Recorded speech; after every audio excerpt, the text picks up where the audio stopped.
Britain's royal palaces. Symbols of power.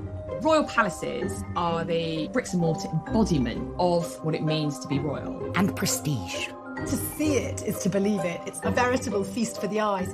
Packed to the rafters with incredible secrets. From royal courtships to royal births to royal marriages and scandals, the palaces have played host to all of that.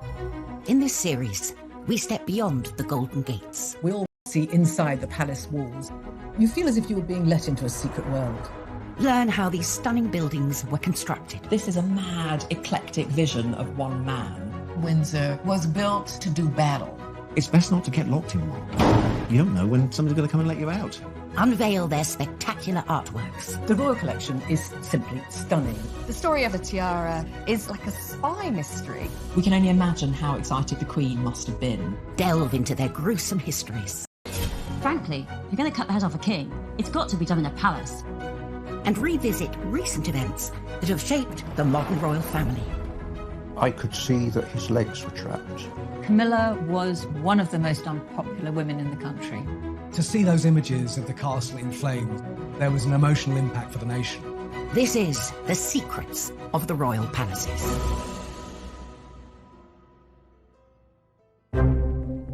This time, we go behind the scenes with the builder who took on one of the most complex renovation jobs in the Windsor Castle restoration.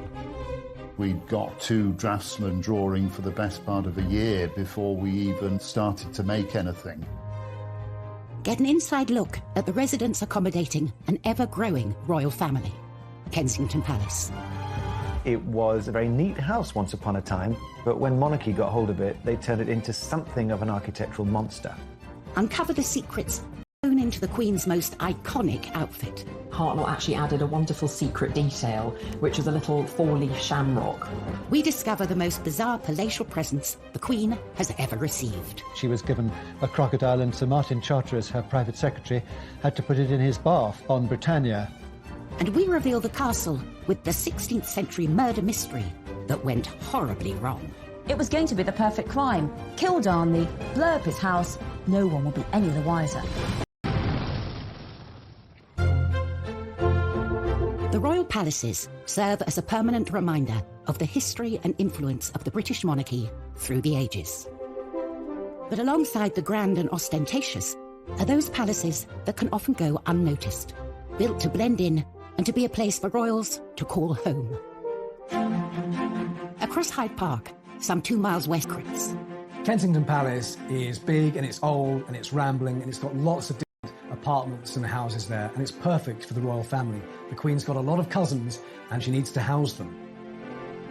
Royals have occupied Kensington Palace for over 3 centuries, and various generations have extended it to suit their needs. Architecturally, it's a bit of a mess. It's not the kind of unified vision that most palaces aspire to be. It was a very neat house once upon a time, but when monarchy got hold of it, they turned it into something of an architectural monster. Its first royal inhabitants were William and Mary. As a result of the Glorious Revolution of 1688, they'd been invited from the Netherlands to replace the Catholic James II. They needed a new palace, but they needed it built quick and cheap. As a new king and queen, they didn't want to start building with great ostentation a project that would take years when their essential job was to control the nation and persuade them of the quality of their governance. Get it up, get it done, and let's get on with the business of running the country. They bought Nottingham House, a small villa in what was then the suburb of Kensington, and hired the most celebrated architect of the day, Sir Christopher Wren, to transform it into a palace. But Wren wasn't known for speed. His masterpiece, St. Paul's Cathedral, was only halfway through its 35-year building programme. William and Mary wanted their palace in 6 months. Mary wanted a palace to be built around that old house by Christmas. And this was a phenomenal task to ask of Christopher Wren and all his collaborators. It was a bit of a bodge job, really. It was about trying to extend and build on what was already there and do so very, very quickly. With such a tight deadline, the builders cut corners. Kensington is notoriously badly built. It's had a whole series of structural props and failures, and Wren's masons just threw it up too quick. 5 months into the project, these shortcuts led to tragedy. A vault collapsed, crushing a carpenter. And to have someone who's dead because of your design and workmanship, it racked Wren. He was found with his head in his hands in St. Paul's Cathedral. Mary then stepped in and said, "My fault." To have a monarch feel responsible for deaths because of your building project is quite extraordinary. Rather pitifully, we know she wrote to William and said, "It showed me the hand of God plainly in it, and I was truly humbled." But there is a ruthless side to every queen, I think, because they were still in the new build by Christmas. Months. Wren had not only hit his deadline, but also his budget, thanks to a rather unregal building material. It was built in brick, which was sort of unfashionable material at the time. It's quite plain in its architecture. Parts of it just look like a street rather than a palace with, long facades like any London street at the time. It's a bizarre building in many ways. Whilst Kensington Palace is home to young royals like William and Kate and their family, home for the Queen means Windsor. I think probably more than anywhere else, it is her home. This is where she's spent a huge amount of her childhood, adolescence, and now it is her haven. But at 11:30 a.m, on the 20th of November 1992, the Queen's lifelong home was thrown into chaos when a small fire started in her private chapel in the northern corner of the castle. Windsor Castle was being rewired, and there was a light which caught one of the heavy curtains and went up in flames immediately. And within minutes, the blaze had taken hold. In total, 225 firefighters were called to the scene, with 36 vehicles battling to save the palace. It could be seen for miles and miles around, and of course it seemed like there was a symbol of the monarchy burning. To see it in flames, I think, did have an emotional impact for many people in the UK. And no one felt that impact more than the Queen herself. The Queen was at Buckingham Palace and she was informed about the fire, and she got to Windsor as soon as she possibly could. She arrived to find the palace she calls home burning out of control. It was clear to see that it was very distressing for her, watching the fire sweeping through and people desperately trying to tackle the blaze. As firefighters battled to bring the fire under control, the royal family leapt into action and helped organise a rescue mission to save the castle's many priceless treasures from the path of the raging flames. They formed a human chain, masterminded by Prince Andrew, who knew every inch of that castle. As a child, he'd explored it, and he knew where all the secret back passages and everything else were. The Queen was shocked, but she is pragmatic. She gets on with it, and she realised that she had to be part of the effort to save what they could. And they did. The royal family were part of the chain there to get stuff out. We can reveal that in the end, only 2 works of art were lost in the fire. The blaze took 15 hours to bring under control. What had started as a small electrical void, the iconic St. George's Hall. In total, 115 rooms had been completely destroyed. It was so dramatic and so terribly sad. And the next day, the Queen surveyed the ruins, and as she walked through the charred remains of some of her possessions, she seemed like a little old lady, who had lost something so treasured to her. Despite the devastation, the plan to rebuild started straight away. There was a competition for the redesign, won by a firm of architects who worked with oak specialists, Venables Brothers. We'd got 2 draftsmen drawing for the best part of a year before we even started to make anything. Initial reports suggested repairs would cost up to £60 million, and it could take 10 years for the castle to dry out. Once you've got the job, you realise the size of the task that you've undertaken. And the question of exactly what form the reconstruction would take involved some controversial decisions. The Queen and the Duke of Edinburgh really were in charge of the restoration. They had a dilemma. Do they try and restore rooms back to exactly how they were? Could they even afford that? Or do they do something different? My blood pressure went up and I think I went grey in the process. Coming up on Secrets of the Royal Palaces, we reveal the secrets of the Tudor toilet. Going to the loo with Henry VIII was the top job in the Tudor court. And we go behind the scenes of the greatest historic building project ever attempted in 20th century Britain. The design that they came up with was absolutely stunning and probably the most complicated piece of oak joinery we've ever been involved in.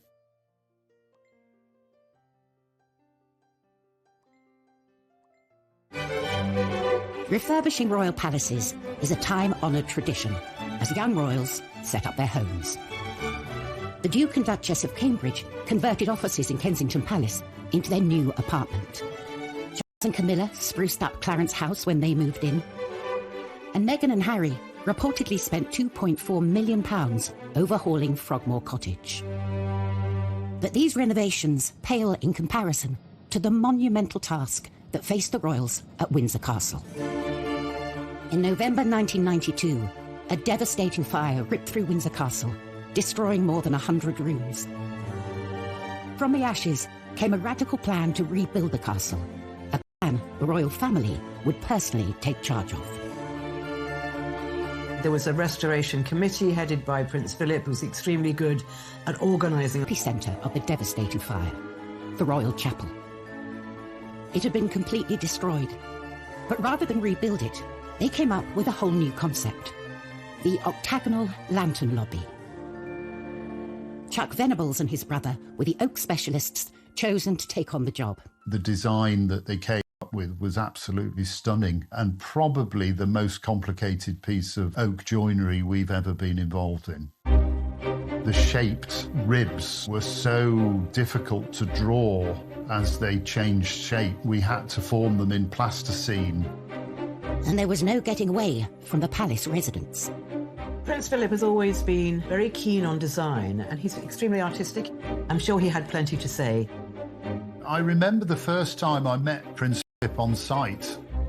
It was very pleasing to talk to him and see that he understood what we were doing and wanted to make sure that it was put back properly. After 18 months of hard work on the lantern lobby, all that remained to be fitted was the pièce de résistance, the lantern itself. For Chuck, this was a heart-in-mouth moment.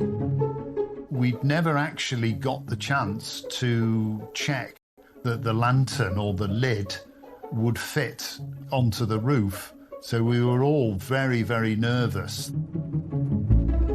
To add to the pressure, the boss decided to check on their progress. The Queen opened a window and started to watch what was going on. So, of course, everybody was absolutely petrified. Finally, we got the message to say that it fitted. The room had completely transformed, but the royal family wanted to mark the site where the terrible fire had started. Prince Philip left his own mark on the new lobby. Some of the stained glass windows in the chapel were designed by Prince Philip, and they depict some of the happening of the fire into the new fabric of the castle. A permanent reminder of the fire, forever etched into the historic building. As well as the creation of the lantern lobby, all the staterooms have been carefully restored to their former glory. I think the restoration work at Windsor Castle has been done really well. The detail and the intricacy of the work is plain to see. Only 5 years to the day of the fire, the castle was reopened with a lavish ceremony. Reconstruction costs had come in at just over half the initial estimate. For recognition of their work, he and his brother were invited to attend. The Queen walked straight up to them and say how much she loved the restoration work. This wasn't just about restoring the Queen's home, it was about preserving the heritage of this country in many ways. When you look at the pictures of what it was like after the fire and how it looks now, I think the restoration there has been fantastic.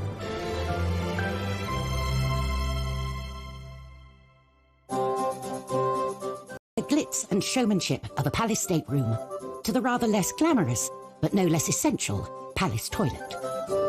Every castle needs them, but in the past, royal toilets have held some extraordinary secrets. At Buckingham Palace, the Queen and her entourage have access to 78 modern bathrooms. In the time of Henry VIII, what you did in the privy said a lot about you. Henry VIII's court numbered around 1,000 people, from nobles to servants, and they created the most huge Tudor mountain of human waste you can imagine. And that's why so often Henry VIII was always moving palaces. He moved between Whitehall, Richmond, Hampton Court, Windsor Castle, so that one poor palace could have some time to be clean. And also in the summer, he went off to nobles' houses, so they had to sort out all this big, dirty, waste-creating court. And apparently within a couple of days of the palace being filled by the courtiers, already the walls were black, it was sooty, it was grimy, and there was lots of unwashed bodies. But the worst of all was the human waste. Let's face it, Henry VIII, he liked those giant royal banquets every night, those Tudor meat feasts, and next morning it was one massive rush for the Tudor loo, and it was often called the Great Easement. And there was a real hierarchy of the toilet at Henry VIII's court. For the poor people, they had a group toilet, 14 or so people going to the loo together, and it was a bit like sitting together on a tube train, and all the waste fell into the moat, so it wasn't really very hygienic. The worst job of all was the royal gong scourer, or the royal toilet cleaner, all day long cleaning up toilets. The next one was the aristocracy, the nobles. They used private lavatories. At the top was Henry himself, who had a velvet box that travelled with him. And when Henry used his royal box, he was attended by what was known as the groom of the stool to help him onto the loo, and also any ablutions that might be needed while Henry was using the toilet, as Henry got more and more fat and gouty and ill. Every man wanted to be the groom of the stool, because you got to talk to the king one-to-one in his intimate moment, and you could tell him what your family wanted in terms of money. So going to the loo with Henry VIII was the top job in the Tudor court. Lucky, lucky you. Henry VIII's vast appetite for food was matched by his appetite for ostentatious palaces, and he wasn't the only one. King George I was out to impress with his extravagant interior design decisions. Kensington Palace was created by Sir Christopher Wren by extending and redesigning Nottingham House. It was done on a budget and in a hurry. From outside, it looks unremarkable, but within its walls lies another world. Once inside, you must think, so this is what it is. This only reveals itself to those privileged enough to come inside. It is a hidden labyrinth of diverse and, on occasion, wonderful rooms. These extraordinary interiors came about during the reign of King George I. Finding Kensington very agreeable, George decided against a dramatic remodelling. Instead, he opted to create the illusion of grandeur through some clever painting. Controversially, he hired painter William Kent, who'd never worked on a royal palace before. I think the choice of William Kent is interesting. He undercuts the royal painter by several £100s, and he's an outsider. He's a sign painter from Yorkshire. George's gamble on Kent paid off. For the last 300 years, visitors to the palace have been immediately immersed in the colourful world of the Georgian court. Kent, by 1724, had turned Wren's boring old wooden panelled staircase into a trompe-l'oeil, a trick of the eye feat of mural painting, in which you have a great arcade with all of the characters of court in their extraordinary dress. There are over 40 from the court, and one of them is Kent himself. He shows himself with his mistress. The lively scene also includes some of the lowlier members of the court. Mehmet and Mustafa were Turkish prisoners of war who became trusted servants to George I. Mehmet was the only person who was to look after his piles, so that's a particular badge of honour. And you'll also spot Peter the Wild Boy, a child who was found wild foraging in the woods in George I's native Hanover. It's always been a bit of a game. Who were these players on the walls? And you can, of course, go and see them today and try and work it out for yourself. George now had rooms fit for a king, but Kensington, Melusine von der Schulenburg. She was a rather stick-like character and was known as the Maypole. The Maypole had to have new accommodation, so the masons arrived, the brickmakers, and up was thrown a new courtyard for her accommodation. With her self-contained apartment complete, the king would visit the Maypole regular as clockwork between 5 p.m. and 8 p.m. every day. In many ways, I suppose George I might be said to be a king who had his cake and wanted to eat it. So the layout, I guess, reflects this rather self-indulgent character of George. The creation of this courtyard is just another element thrown up in Kensington in a long series of revisions and afterthoughts and immediate needs. It was a labyrinth.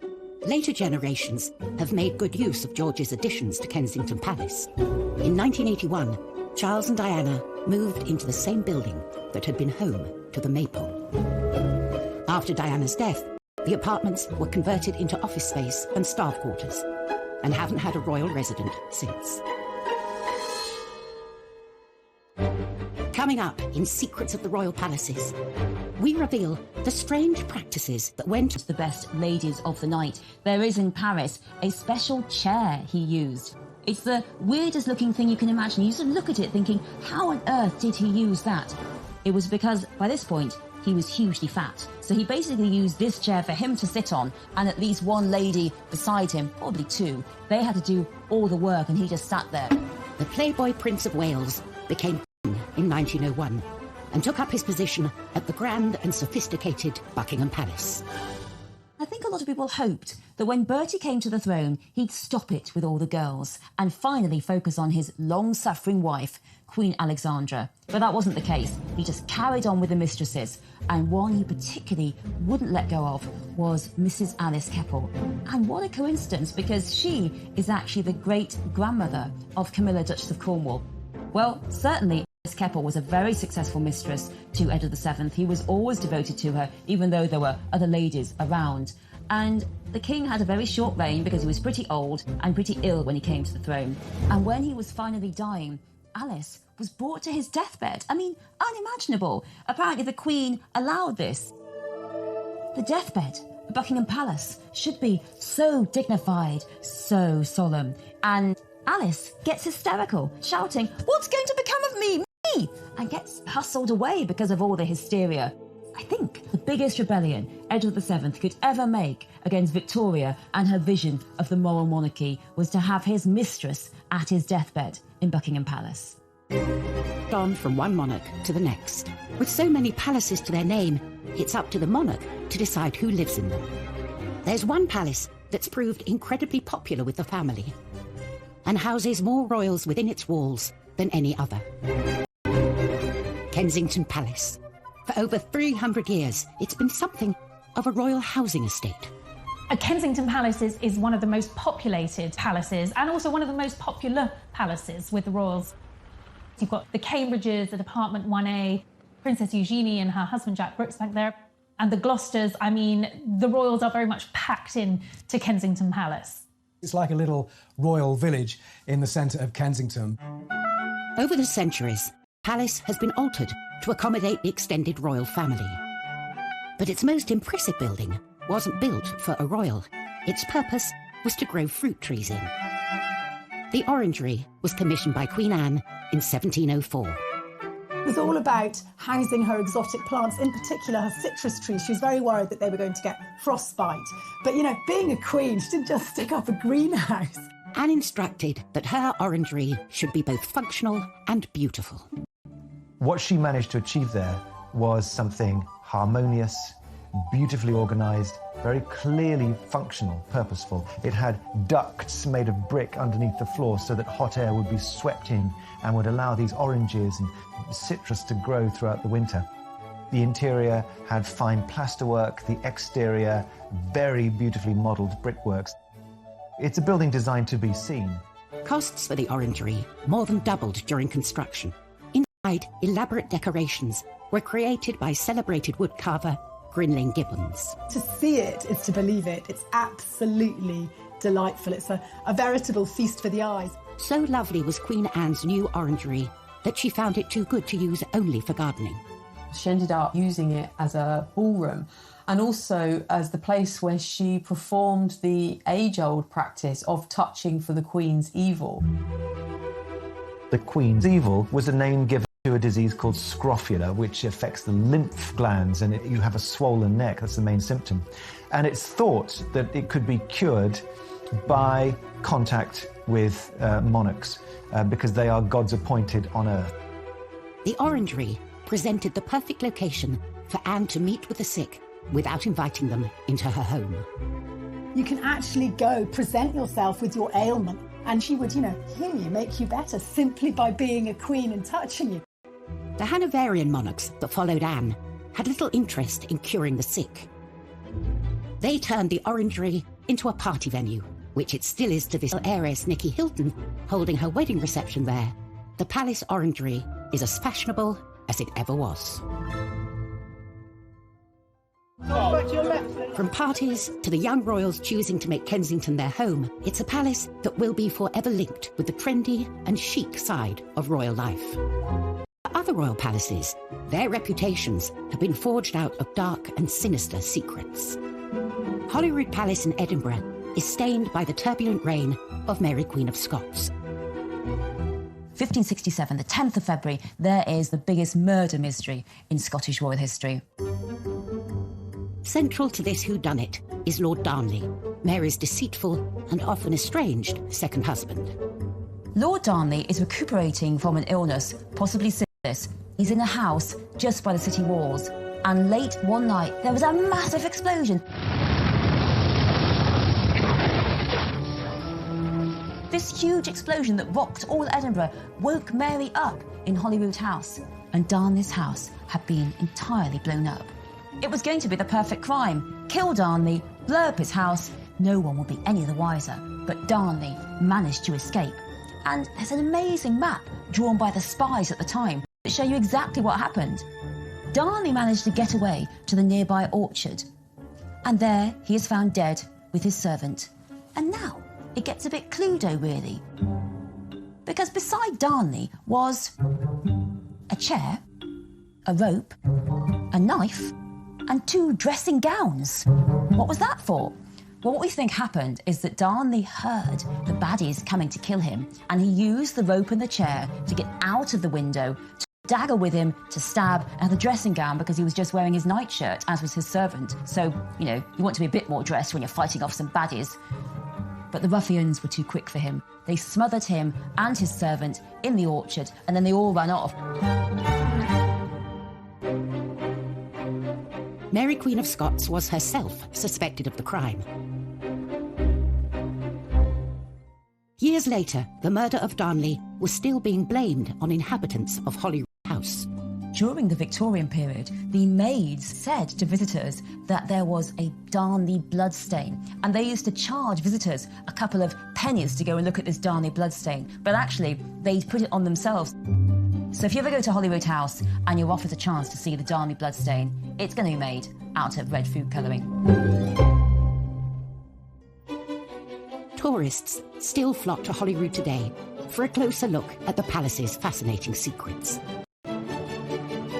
400 miles south of Buckingham Palace, the Grand Statement, a chance to witness firsthand the iconic riches housed within. Clothing is such an important part of the major events in our lives, and when it's done well, it communicates everything that is really important at that precise moment to the wearer and to the occasion. The 2nd of June, 1953, Elizabeth II's coronation. For the first time, the whole ceremony, as well as the famous appearance on the Buckingham Palace balcony, would be televised. With the eyes of the world on her, it was essential she had the right dress. A dress so special, it would have secrets sewn into its very fabric. The Queen's coronation dress is just stunning. There's no other way to describe it. It was made by the leading British couturist at the time, Norman Hartnell.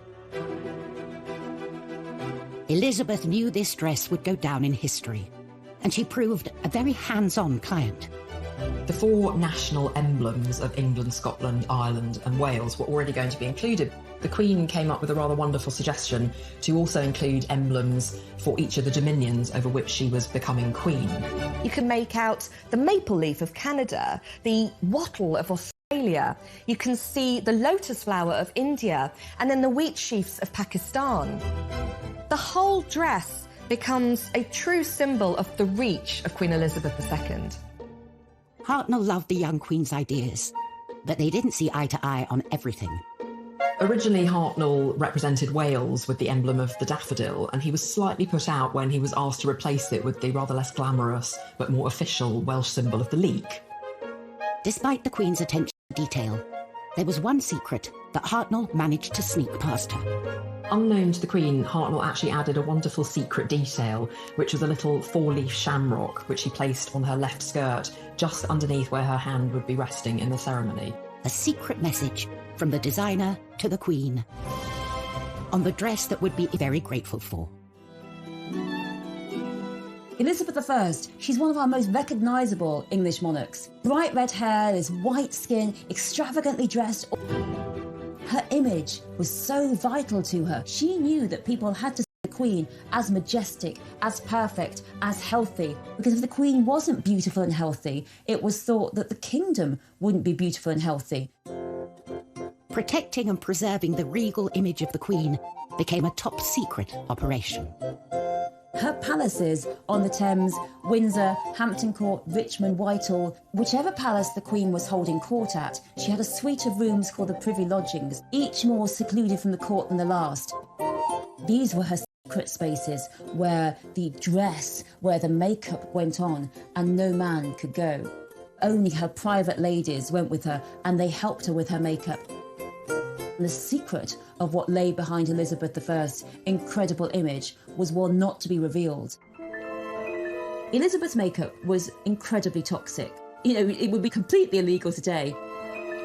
What she used to use to whiten the skin as a kind of face mask came from what's known as Venetian ceruse, made of lead and vinegar, and on top of this she wore a rouge which was lead carbonate and lead hydroxide, and then she had these lipsticks made from ground alabaster. So she was ingesting all this toxic material through the skin, and we know now that these caused all kind of side effects, digestive effects, insomnia, headaches and respiratory problems. She died aged 69, and I do wonder whether some of it hastened her death and made it more painful.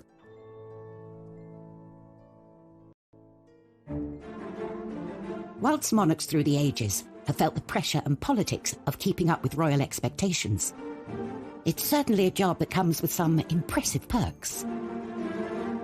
Gifts are part and parcel of being a royal. Cellars and storerooms at Buckingham Palace and Windsor are full of trinkets and oddities given to the Queen and her family over the years. One of the times when gifts are exchanged are during a state visit. When you think that she's been on the throne over 70 years, and each year there's been at least 2 state visits, you can imagine the amount of things that she's collected.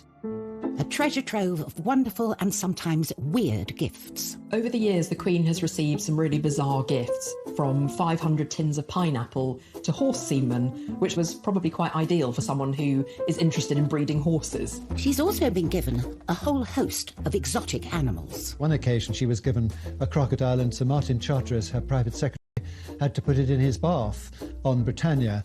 In 1972, the President of Cameroon even sent the Queen an elephant called Jumbo, which was put on a plane and flown over to Britain. One thing you don't want to do is give her something she's already got. One man didn't have to worry about that.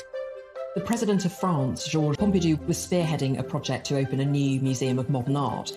So naturally, he wanted to give Prince Philip a suitably modern gift. And what says modern more than a gigantic insect? Behold, the grasshopper. made by the French surrealist artist François-Xavier Lalanne. It's made of brass and iron and porcelain. Only 2 of them were ever created, and the other version was sold at auction in 2018 for $1.6 million. It's not only a work of art. This bizarre animal has a practical purpose. It is indeed a fully functioning air-conditioned bar, and the insect's wings actually open out to become a drinks table. It's an incredibly fun period piece from the 70s when having your own portable bar would have been the absolute height of cool. Today, the grasshopper is still standing guard at the entrance to the royal private apartments at Windsor Castle. Prince Philip was absolutely thrilled with it, and he wanted to put it in the drawing room, and he asked the superintendent whether he thought that was a good idea. And I remember the superintendent telling me, he said, well, sir, perhaps by the swimming pool, might that not be more appropriate? The bold gift idea was clearly a huge hit. Anyone for a grasshopper cocktail?